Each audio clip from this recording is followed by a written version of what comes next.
This is CBC Here and Now.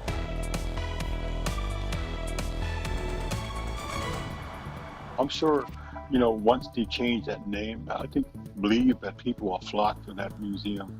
Changing the name doesn't mean very much if you're not going to do something with the facility inside. What's in a name? A campaign for a name change in central Newfoundland as the province drops the use of Discovery Day.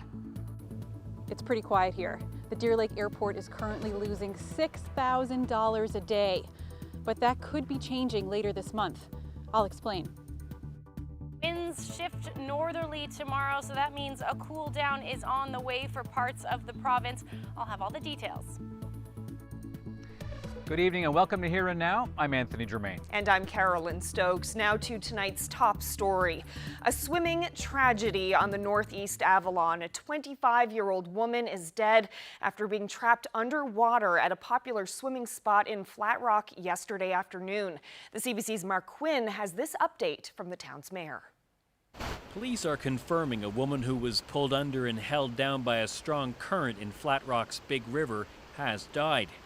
Flat Rock Mayor Darren Thorne says he couldn't sleep last night after he heard about what happened. My heart goes out, my deepest condolences. It's not something that we like to hear about down here. It's a very sad, tragic accident that happened here yesterday.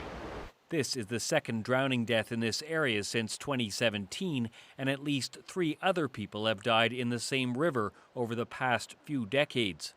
Years ago, the town placed signs along the river to remind people that Big River is not a safe swimming area. 3 times now they've been tore down, and here in this hole, this is Jim Dunn's hole, they actually cut the pipe off.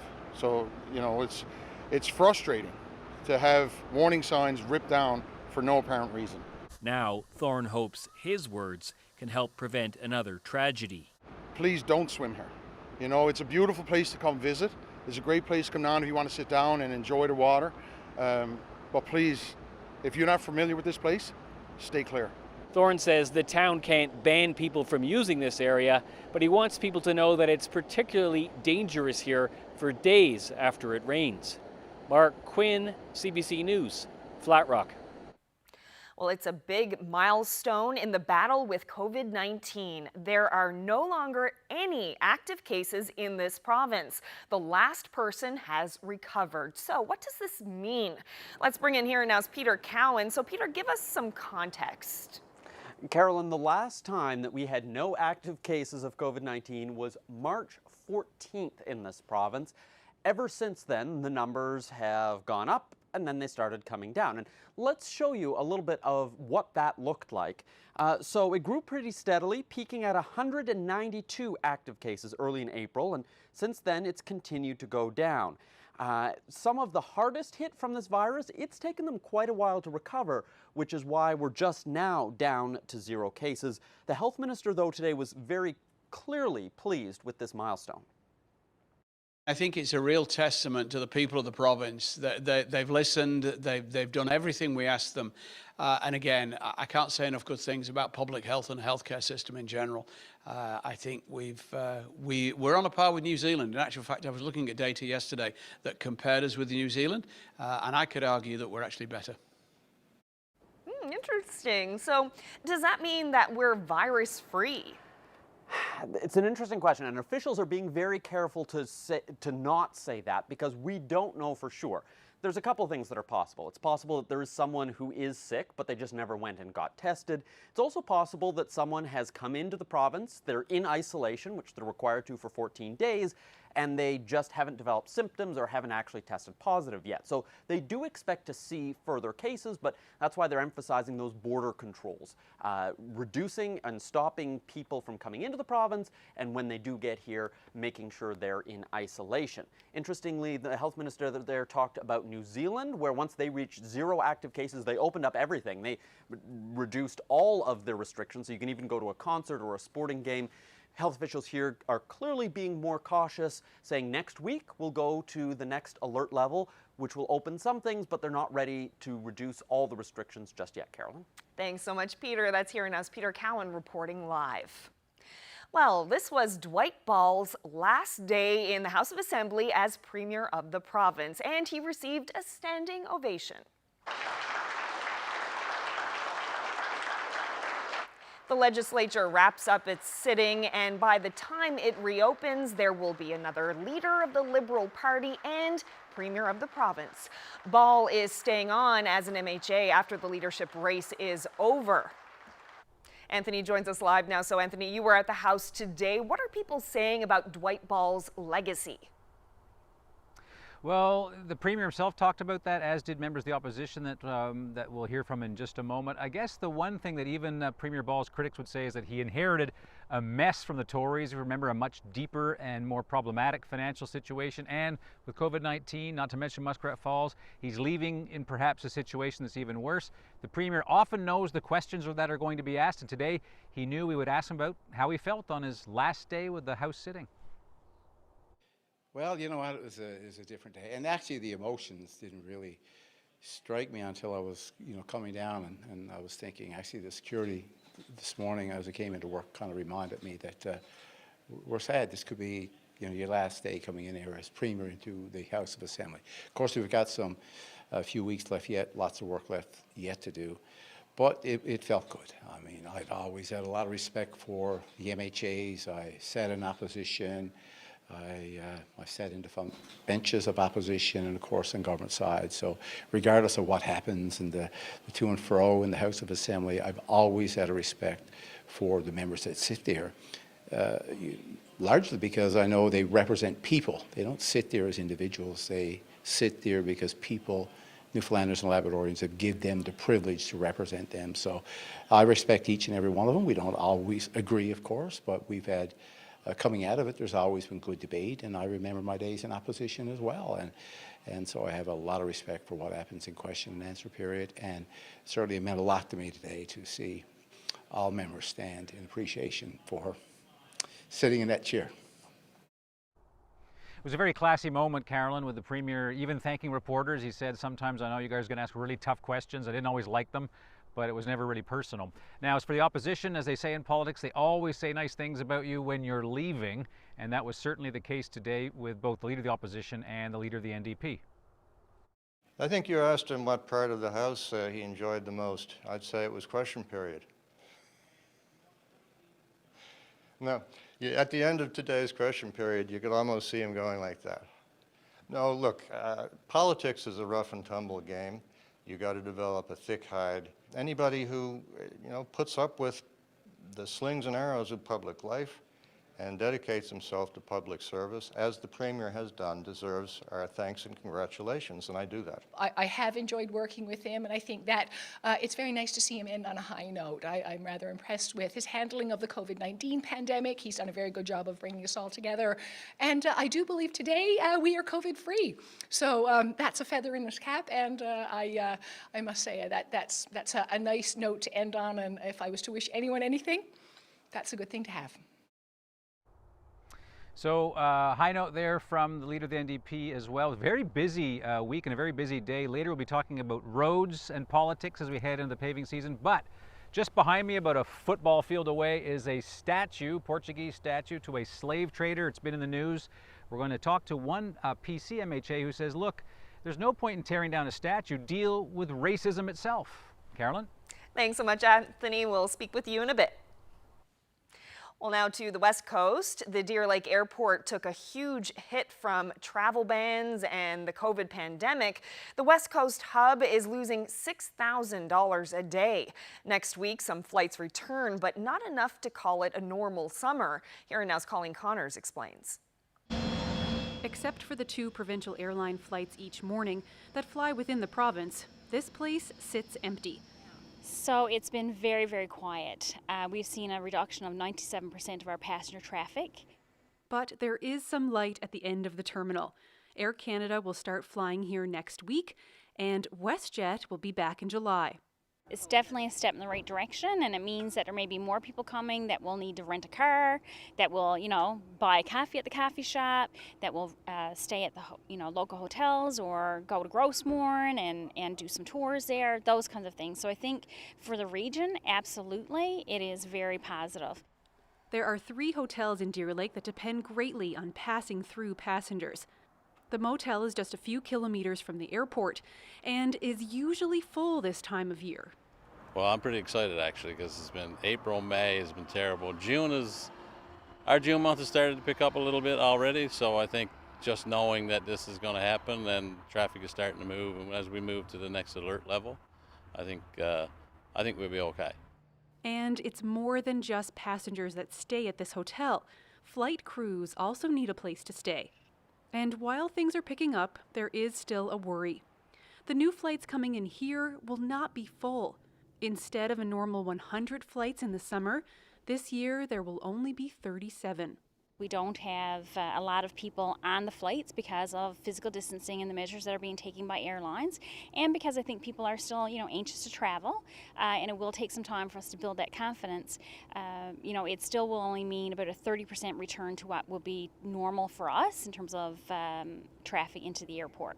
The not-for-profit airport authority usually banks on the summer to cover its expenses, so it will have to borrow money to get through this year. Well, Priddle knows that this is not going to be a typical summer here at the airport. But with these few flights coming in later in June, hopefully this parking lot will fill up and it will feel a little bit more like a normal summer. Colleen Connors, CBC News, Deer Lake. For some people in the province, Monday is a holiday, but it will no longer be called Discovery Day. The holiday has been around since 1939 and mainly honors John Cabot's discovery of Newfoundland. With calls for a more culturally appropriate name, government says it will consult with Indigenous groups before choosing a new name.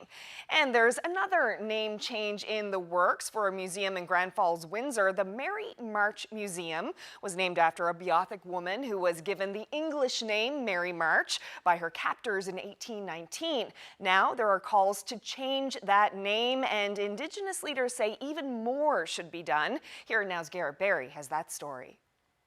What's in a name? They really put the name Mary March not to be disrespectful. They really, on a matter of fact, it would not be here if they hadn't done it. We knew through our workings with the Indigenous communities over the years that the name was problematic. Even before the petitions, the rooms said they were committed. The approach was to look at the content first, update the content, work with the Indigenous community, and then look at the name. Indigenous leaders say a change shouldn't be controversial. Once they change that name, I believe that people will flock to that museum because the name means more than what they're right now. But one won't be enough. Maybe you need to look across the horizon at Mount Peyton. I've been talking about this for a couple of years now. And I've talked to the Minister Burns, I've talked to Parks Canada. It was named in 1820 after John Peyton Jr. 2 years earlier, he led a raid up the Exploits River to take a Beothuk person captive. That group captured Demasduit, who was asking for mercy, and it killed her partner, who was trying to rescue her. Peyton was acquitted of murder by a grand jury in 1819. A year later, the governor renamed Mount Peyton in his honor for returning Demasduit's body to Red Indian Lake. Changing Mount Peyton to something that means more meaningful to Beothuk people, I think is an appropriate thing to do. It's like Mount Peyton is a statue of the Peytons that murdered those Beothuk people a long time ago, and it's there as an honor. It's not. It's a symbol of what happened. And maybe you need to look just out back. I'm actually looking at a locked-up facility of a replica of a Beothuk village. For Councillor Barker, the name on the front of this building is only one part of the story. Another part is back here, behind the trees and the fence and the lock and key. Name change means nothing if we're not going to come in and restore this and open it up. It's been shut for years. The room says they don't own it. I have a bit of a funny question for you. So who does? So I approached the town of Grand Falls, and they didn't want to take it over. And I approached, like I say, the Cadroy Brook Enhancement Association, and they were just getting off the ground then. We've asked the town and the province who is responsible for this land. So far, no clear answer. We had a winter wigwam there, a rock-based wigwam, a smokehouse. In its day, thousands of visitors, multiple structures in this Beothuk recreation site, even summer students. It's hard to tell now. In operation for at least 3 years. But then when I moved away from the Exploits Valley Tourism Association, there was another crew took over, and And the Beathic village sort of got put on the back burner, and hence it went into disrepair and well, is in ruination now. Pelly's taken an interest in archaeology and the history of the Beathic, but that interest wasn't always shared. 60s and the 70s and probably even up till the early 80s, there was no real emphasis placed on the Beathic culture. Now, they were doing a bit out there with the Provincial Archaeology Office, but not a whole lot. So maybe these structures were victims of oversight. As great as it would be, Pelly says it's hard to imagine it coming back to life now. Well, the only thing about it is what would have to be done now if you wanted to carry on with it. It would have to be totally rebuilt all over again. So what should you and I do? Chief Mizel Joe says if we start to truly talk about our history, we can move the ball forward bit by bit. Every institution on this island has got some kind of racism in it. I've just seen it in just a few days ago. I've seen it and lived it. The longer we stay quiet and don't say anything or just ignore it, then we have no one to blame. Garrett Berry, CBC News, Grand Falls, Windsor. I think that getting rid of a few statues, changing the name of the date on the calendar is not going to solve the issues. Some want changes to culturally inappropriate names, but one MHA says statues should not be taken down.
Back to Here and Now. I'm joined by Layla Evans, a PCMHA from Labrador, and we are behind the statue of Cortez Real, a slave trader. It's become something of a controversy. So what are your thoughts about this thing and tearing it down?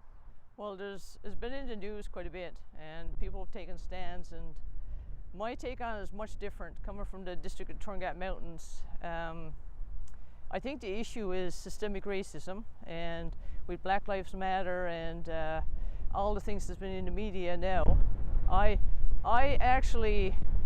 not pleased. Why not? Because I think that getting rid of a few statues, changing the name of the date on the calendar, is not going to solve the issues. 3 or 4 years later, we're going to be back to the same thing. We're going to have marches and protests because systemic racism exists. Racism, in Canada and across the world exists. And I think that we need to take concrete steps to actually eliminate racism, or at least prevent it from staying within society. So what do you think that people, maybe the majority of people, white people, tearing down a symbol has limited significance? Is that? I'm just trying to understand, because some people think, you know what, it starts with symbolism. You get rid of the symbols, then you can actually do things. But your point is that's not substantial. Well, let's look at the provincial government right now. They've been, they're into their second term, and they have not taken action to help the Indigenous peoples in Newfoundland, Labrador, and especially in my district. Systemic racism exists. The Innu inquiry to their children in care, 3 years in waiting. The children advocates' recommendations for the Inuit children, nothing has been done. The apology, residential schools, missing and murdered Indigenous women, nothing has been done. So to me, this would be an empty gesture. It would be, let's start with the real serious things.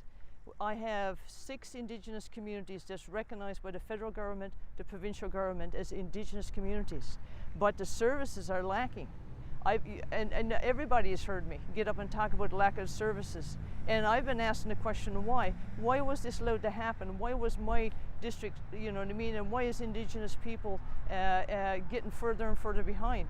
It's because nothing is done to address systemic racism. And I think that if this government is serious, they need to start looking at these issues. And if not, nothing is going to happen. Protests are good, symbolism is good, but if it's just empty gestures so certain people can feel good about themselves and pat themselves on the back, then I think it's unacceptable. I think you certainly know, perhaps more than most, that the minister responsible for Indigenous Affairs happens to also be Premier Ball. Today will be his last day really in the House, although he'll be replaced in August. I think he would say that he's tried to maintain some communication and has good relations with Indigenous groups in Labrador, and he's tried to do his best. It's his last day, and I don't want to be disrespectful, and I've been told not to be disrespectful, but I reminded him in the House time after time of his legacy. Mushroom Falls, methyl mercury. I remember 2016 talking about that. Nothing has been done. So it's empty words. Communication without actually concrete action and plans in place and taking steps is empty, it's hollow. And that's the way I feel, and I don't mean to be disrespectful, but I say it means nothing to me. It really don't. We need to do more than get rid of a few statues and change the name of them on the calendar. We got to start talking about what's impacting Indigenous people. Intergenerational trauma is actually continuing with this next generation. We're actually allowing intergenerational trauma to continue over and over again. So this is hollow for me, it really is. All right, Layla Evans, as you know, we're heading into the Discovery Day weekend. I know you don't think much about changing the name of a calendar, but doesn't that bother you that the notion is that people from Europe came here and discovered, even though civilizations were already here? Doesn't bother you at all? Well, something, it bothers me that if you just look at the word Discovery Day. But in actual fact, when they came, they discovered there was Indigenous people here, Indigenous to the land. And I think really what's got to change is the way the Indigenous people have been treated in the past. Mm-hmm. We can't rewrite history. We have to take steps to change the way Indigenous people are treated now and into the future. If not, nothing is going to change. And to me, as a MHA for a year, I'm tired. I'm exhausted from basically trying to get some action, concrete action, and I shouldn't have to fight so hard. Okay, Ms. Evans, appreciate your time. Yeah. Thank you very much. Yeah. Thank you.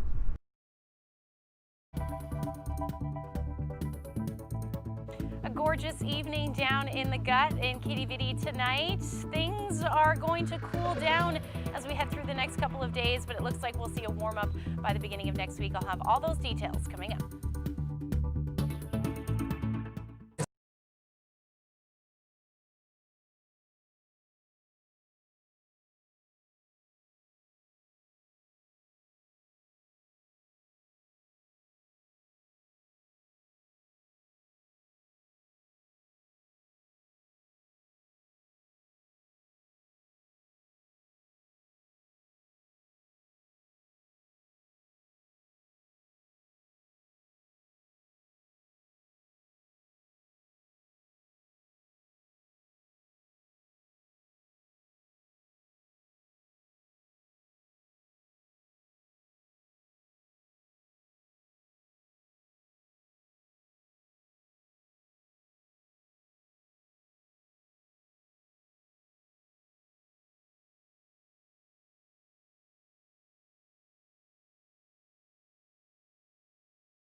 Weather update is brought to you by the sold-out HCF Home Lottery. Thank you, Newfoundland and Labrador. Your support has been overwhelming. Prize winners will be announced on June 25th at hcfhomelottery.ca.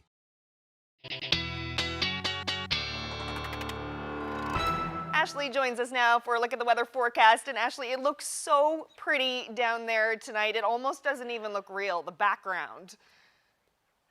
Yeah, no, I'm definitely not in front of my green screen tonight. Down at the gut today, or this evening rather, a beautiful evening. There's some fish jumping in behind me, which is actually kind of cool. And I really want to be out there fishing right now, that's for sure. But yes, a beautiful evening right now going on. Let's take a look at those temperatures where we reached today. High near 21 degrees in St. John's. A number of areas seeing temperatures in the 20s, 24 degrees for Gander, same for Cornwall. Corner Brook, and then those teen temperatures up through Labrador and a little bit more chilly for coastal areas of Labrador. 4 degrees for Makkovik today, 5 in Nain. So we do have an area of low pressure that is sparking some showers, lots of showers on the go on the west coast towards central. We did see a few showers about an hour or two ago through the metro area, but it does look like those have since moved offshore. At least the majority of them have moved offshore. But we are looking at the chance of showers continuing mainly for southeastern portions of Labrador, anywhere really along the northeast, and then for Lab West, you're looking at that potential for showers as well. Temperatures tonight will be relatively mild again for St. John's, only going down to a low near 15 degrees today, or tonight rather. Those winds are calm now, but they are going to pick up overnight anywhere from 40 to as much as 50 kilometers per hour out of the west. Corner Brook 12 degrees tonight under light winds, and then temperatures in the single digits for Labrador. And again, looking at that potential for showers rather, and those winds will be generally light. Through the day tomorrow, we are looking at the potential for showers again, depending on how far that south they sink, pretty much anywhere from Corner Brook through to the Avalon tomorrow, but a mix of sun and cloud for the most part. Southern areas of the island looking at a beautiful day, and that's because the winds are going to shift, and they're going to shift onshore, which means we're looking at those cooler temperatures tomorrow, barely reaching the double digits through central, 11 degrees in Gander, 22 in Corner Brook, but again, keeping that potential for some showers in eastern areas of the island. I have 18 degrees for St. John's, but once those winds shift in the morning, those temperatures should drop down to the single digits through the day, and there's your gorgeous temperatures for the southern areas of Newfoundland. 24 degrees in Marystown tomorrow, 21 in Port aux Basques with plenty of sunshine. Temperatures along the coast of Labrador will be cool tomorrow as well, into the single digits. Otherwise, we're looking at double digits, 15 degrees for Happy Valley, Goose Bay, and 14 for Lab City. Looking ahead to Saturday, going to hang on to those cooler temperatures, certainly in the east, rebounding through central. Corner Brook, you're looking at a temperature near 18 degrees. Plenty of sunshine up through the Big Land, 19 degrees for Happy Valley, Goose Bay, and same for Lab City. Now, once we get through that cooler Saturday, Sunday looks beautiful. Plenty of sunshine at this point, 18 degrees. A little bit of a dip on Monday, but generally seeing those temperatures in the teens. For central Newfoundland, 21 degrees by Sunday, and those showers for Monday. Same thing for western Newfoundland, and by Tuesday you're looking at a temperature near 22 degrees. For eastern Labrador, plenty of sunshine through the weekend, unsettled to start off the week, and then for western Labrador, 19 degrees for your Saturday into Sunday, and Monday looks a little bit unsettled, and then 18 degrees by the time Tuesday rolls around. I had to share this great shot. Look at the tropical waters, kind of, for Middle Cove Beach. It's a little chilly there right now. I wouldn't say they're quite tropical, but it certainly looks that way. Thank you to Mo for sending that photo in. If you have any weather photos to share with us, send them to nlphotos@cbc.ca. Oh, that is gorgeous. Thanks so much, Ashley. You're welcome. Well, from summer weather to summer work. The summer season is also paving season in this province. A petition that's pushing to repair and repave roads in CBS was tabled in the House today. Anthony joins us live once again with more on this. So Anthony, one member got pretty riled up. To say the least, and you're quite right, Carolina, paving and politics, they just go together, especially summertime, especially when we're looking at an election in the next 16 months. And it wasn't that long ago, Here and Now talked about how certain districts, a lot of them Liberals, got a lot of paving done before the last election. And one of those districts belongs to the Transportation Minister, Steve Crocker. Now, Barry Petton, the Tory MHA for CBS, this is one of those exchanges you really want to bring to people's attention. I have no other better way to introduce him than just to say, let's take a look at this. People deserve an answer. It's not about politics all the time, Minister. Do what's right. People drive these roads. I drive these roads. You can laugh, but you drive these roads, and a lot of people in your own district drive these roads. We know that you have to spend about $30 million in your own district in the last few years. Maybe you should start spreading a bit of it around to your neighbouring communities. And it's not... The reports show the CBC took it upon themselves to spend a couple of days down taping the paved roads. We all know the truth. There's more roads there we haven't got to this year. I believe 12 million on this one, only for COVID. It probably would have been higher. So get up and answer the lady's question. Tell the people of the district and yours and mine why these roads are the way they are. I drove them roads myself, Minister. I couldn't drink a coffee. I was in the back seat of a car. I almost need the helmet on. I almost need the helmet on to go up the road. It's that bad. I trust you. It's that bad. Now, get up and answer the people. Tell the people. Tell the people the state of the road. Give an answer to the people, by. Stand up and do what you're supposed to do. Thank you. Mr. Speaker, Fox Drive Access Road was a road that was listed for completion, I think, in the out year from the roads plan, Mr. Speaker, and we were able to elevate that road. Mr. Speaker, I do have to do one thing before I stop. I want to take an opportunity right here. He referenced Holyrood. I want to thank Mayor Gooby and the senior staff in the town of Holyrood. Mr. Speaker, I'm trying to get my words out. I know my time is running out, but I can't hear myself. We've had a successful year in... Order, please. Order, please.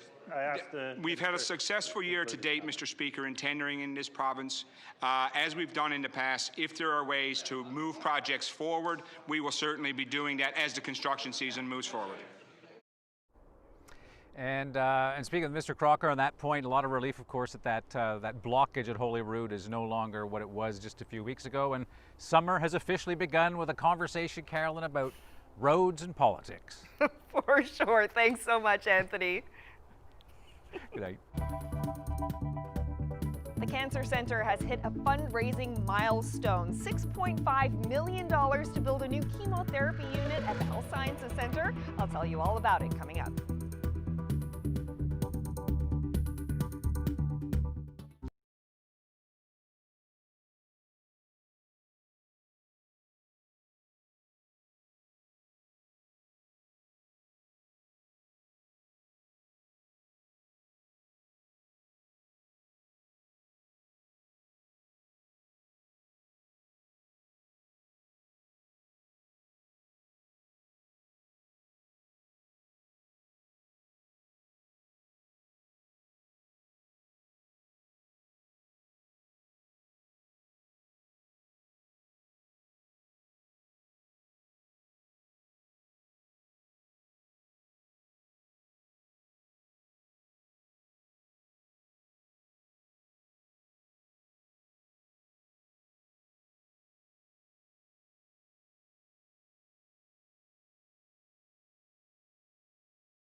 The fact that he's still alive is a serious miracle of the Lord. I was ripe for addictions. It just took hold of me, right? Just come to see what it's like up here for you guys, make a few relatives, you know. Right now, there's an extreme shortage of low-income housing. I had no place to go, so I had to go down to the cop station. I had to stay here tonight. And when they're not home, I'm worried about time will change everything. There's a lot of touchy subjects, you know, when it comes to, you know, people being settled into the community of Sissecy. For Indigenous people, this is the reality, you know, across Canada. I'm not unique.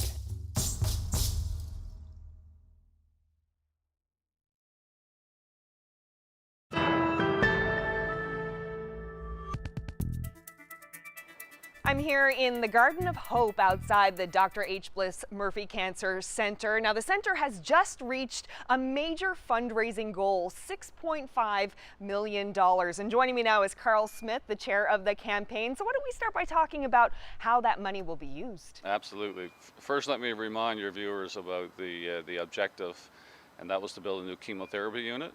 The cost of that unit will be $6.5 million. It will be housed in the wing of the building right behind you, and we hope to have that built by the end of next year. And as you probably know, the rate of cancer in this province is increasing rather significantly. The doctors here anticipate that over the next 6 to 7 years, the rate of cancer will increase by 40%. We're currently looking at a chemotherapy unit that's 30 years old. It's 3,500 square feet, just to give you some idea of size. The new one will be 10,000 square feet, and will also house an in-house pharmacy, which the current one doesn't have. What kind of a difference will this make to the lives of the patients, the people who are coming in for chemotherapy treatment, and their families? It should make a huge difference. We're literally bursting at the seams, and there's literally no privacy here as well. So new rooms that will provide that, you know, for conversations with the doctors and so on, whereas now they take place in the middle of everything, sometimes in the hallway. And I will say the staff here are absolutely amazing. The quality of care they deliver with the facility they have is astounding, and so I can only imagine how good it's going to be once they get into that new facility. The size is increasing by 3 times, but I think the quality is increasing by about 100 times. So Kelly and Lori, besides being in the same bubble, how else are you guys connected?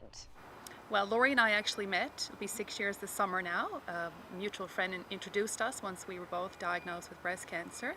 And from there, we kind of did all of our treatments together, our surgery, mammograms, and everything since. So we're really close friends now. Yes. Yeah. Statistics show that, you know, mammograms, you typically go for your first mammogram at the age of 50. I was only 40 when I was diagnosed. So it was really nice to have someone my age to relate to, going through it with young children, and just have someone to talk to and cry with and encourage each other and laugh with. So yeah, I really do think that she was placed in my life at the perfect time of when I needed her most. You both know what it's like to get treatment in the old chemotherapy unit, the one that's there now, the one that's 30 years old. So you've been through that process. How do you think it'll be different for patients who are coming in once this new unit opens up? I think the wait time alone. I mean, we would come sometimes for a 9 o'clock appointment and wait for hours to get your blood work done, and then you'd have to wait for your chemo to come from the pharmacy. Right. You could be there in the waiting room for 2 or 3 hours before you'd even go in and start your day. So, you know, it'll be great. That'll be much more efficient, and with the in-house pharmacy especially. It will be. Yeah, that's going to make a big difference, I think, with the delivery. And I think the unit itself, it allows that privacy that that Carl had mentioned earlier. That I know that for us, that yes, we had our moments together, and we spoke with each other, but there was definitely other patients that didn't have that privacy and needed that and didn't get it. So I feel like this is going to be wonderful for the families to be able to support their loved ones in this time. This touches so many people, and I just hope that, you know, people can get that comfort and that care that they deserve. And with the growing need, certainly in the future, you know, it's so important that people feel that they're taken care of and they're getting the best care possible. And how are you guys feeling today? Oh, wonderful. Wonderful. It's beautiful. It's, You appreciate life so much more. Every day is a blessing. It is. When you wake and think, okay, I'm still here and enjoying life that much more. Absolutely. I definitely feel like I live every day. I don't worry about the things that don't really matter anymore. Yeah, because you're here. You're here, and that's the most important. I remember bargaining at, 6 years ago. I think about it now because it's been 6 years since diagnosis, that you're like, just give me 5 more years. And now I'm here and I'm like feeling well, and I don't think about it as much. No, but thankfully. Yeah. Well, thank you so much for sharing your story. Thank you. We're so happy to be part of this. We are. Couldn't have asked so for proud. a better partner in crime. Such a beautiful friendship. Well, in other news tonight, a woman out for a walk in PEI got an unpleasant surprise when she went back to her car. A nasty note on the windshield. She thinks it's because somebody didn't like her license plate. Brian Higgins explains. It was a good walk ruined for Miriam Leslie 2 Sundays back. Her husband, 2 adult daughters, and a couple of friends had been enjoying the scenery at Canoe Cove. And then this. Yeah, then we found a note that was not very nice. It said, "Go the bleep," back to the mainland. And it was just under here. Leslie believes it was a clear case of what she calls plate shaming. Her car has Nova Scotia license plates. The offending note tucked under the wiper blade. And honestly, it's something I worried a little bit about because I've heard about this kind of thing. And I have a little, not a lot of anxiety, but we're doing the staycation thing this summer. So I do worry a little bit that it may happen again as we travel the island, but hopefully not. Vehicles from out of province may make some islanders uneasy, but everybody entering needs to get permission first. Then they get screened for COVID-19 symptoms and have to self-isolate for 14 days. The chief health officer says out-of-province vehicles have good reason to be here. The reason for the Nova Scotia plates? The car is leased by Miriam Leslie's employer, the Salvation Army. She's a pastor at the church in Charlottetown. Leslie says she knows the stress the pandemic has caused. The church's drop-in center for people in need has been closed for months. She says she would have liked to talk to the person who left that note. The thing that keeps coming back to us over and over is what Dr. Morrison always says, to be patient and be kind. Although I have to say I was a little bit amused because it was signed all of PEI. And we have people that love us here, so I know it wasn't from all of PEI. Brian Higgins, CBC News, Canoe Cove. Well, back in this province, an unpleasant video is being shared on social media. It shows an adult gull swooping down on Memorial University staff as they dispose of a nest and its eggs. And seagull trying to protect her nest. Look, you take that out of it. The nest was discovered while workers were repairing a roof above the School of Pharmacy at the Health Sciences Center. Munn says it was granted a permit by the Federal Department of Environment and Climate Change to remove the bird's nest. In a statement, the university says, while we understand some may find the video unpleasant to watch, nesting birds not only have the potential to cause significant damage to buildings, they also pose a safety hazard to workers. While a local seabird expert agrees this was the right call for safety reasons, he says this could have been avoided. Crews that work, the grounds crews and the people that work on maintenance in the buildings, can go to the roofs in April before the gulls are really, before they've really got everything on the go, and just destroy the nest material and just keep taking the nest material away before they lay, just simply to not let it get to the stage that this got to, because it doesn't have to.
Welcome back to Here and Now. In national news, the Bloc Québécois demanded an apology today from NDP leader Jagmeet Singh. It follows his accusation that a Bloc MP is racist. Karina Roman has more from Ottawa. Bien, bonjour tout le monde. Bloc Québécois leader Yves-François Blanchet says his MPs are not racist. He says he was shocked that NDP leader Jagmeet Singh called Bloc House leader Alad Therrien a racist in the House of Commons yesterday. I hope that the leader of the NDP will apologize sincerely. And if not, I hope the president of the House of Commons will be quite severe. It all started yesterday with an NDP motion to recognize systemic racism in the RCMP, to review the RCMP budget and the RCMP Act, and review the RCMP's use of force. Singh sought unanimous support, but Therrien said no, thereby defeating the motion. And in that moment, I got angry. I'll be honest, I got angry. But I'm sad now.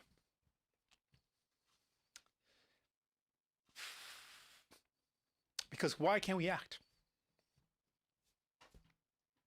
Why can't we do something to save people's lives?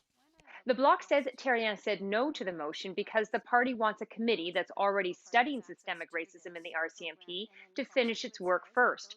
But Singh says it goes further than that. He says Therrien made a dismissive gesture while looking directly at him. And in that moment, I saw the face of racism. That's what it looks like when someone dismisses the reality that people are going through. And so I had a moment of anger in seeing that. Blanchet questions Singh's interpretation. If somebody doesn't say anything explicit, who is entitled to say, oh, he moved his hand in such a way and this means this or that? If you really are looking for something to say, maybe you might say that. The Prime Minister weighed in today, suggesting Singh, the only federal leader of color, might have a different perspective. I think it is important that we recognize that racialized Canadians whose lived reality is discrimination and microaggression all too often, have are allowed to make people uncomfortable in bringing out these issues. The Bloc asked the Speaker of the House to again kick Singh out today, but he was allowed to remain. Karina Roman, CBC News, Ottawa. COVID-19 has highlighted a need for something we all use every day. With stores and restaurants closed during the lockdown, people who remained at work or on the road noticed there were few places to go when nature called. As Tina Lovegreen reports, the easing of restrictions isn't making their search for a bathroom much easier. Vancouver taxi driver Kulvant Sahota hasn't stopped working during the pandemic. We have passengers that actually rely on us. They don't have transportation available. Making sure he gets people to where they need to go, but his own needs have been a challenge. There's hardly any places you can go to. Washrooms drivers are used to walking into are now closed. You had everybody, the gas stations, you had the Tim Hortons, every place. The washrooms were closed. They were off limits to everyone. With more businesses reopening, there are more places to go, but they're limited to places like grocery stores and dine-in restaurants.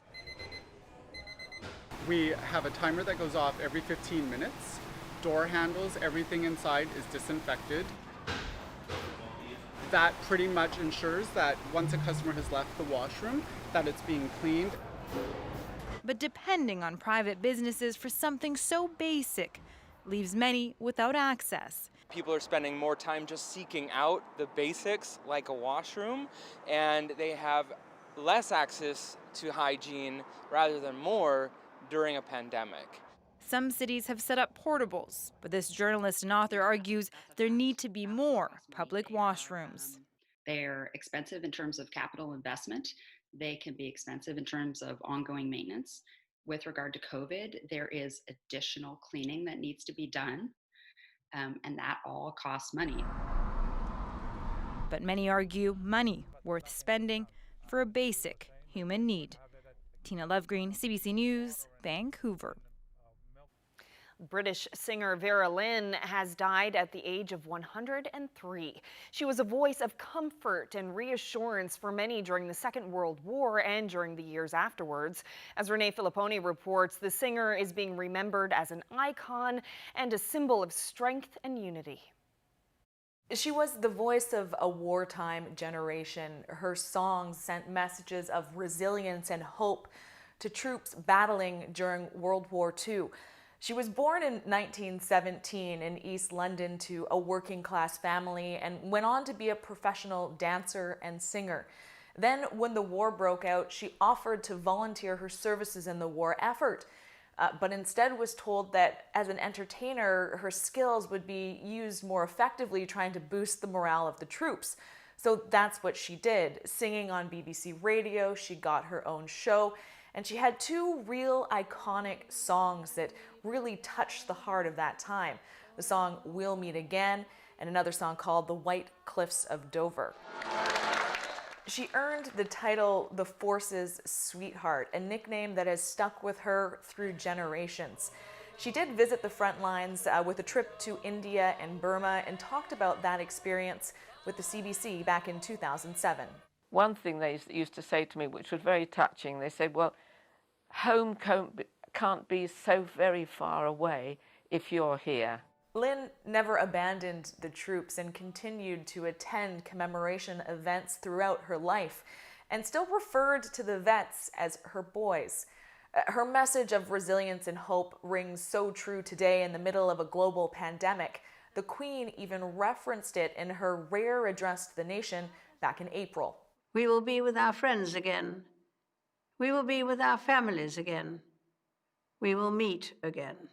Vera Lynn's death has sparked a lot of emotion and reaction. The Royal Air Force sent out a tweet saying her voice inspired a nation for over 80 years. Prime Minister Boris Johnson also sent a message out today saying her charm and magical voice entranced and uplifted our country in some of our darkest hours. Her voice will live on to lift the hearts of generations to come. In a statement, her family said the 103-year-old died this morning with her loved ones by her side. Renee Filipponi, CBC News, London. And that's Dr. Vera Lynn. Here's a tidbit for you. The distinguished musician was also an honorary graduate of Memorial University. Well, that's it for Here and Now tonight. Thank you so much for spending part of your evening with us. Hope to see you again tomorrow. Good night.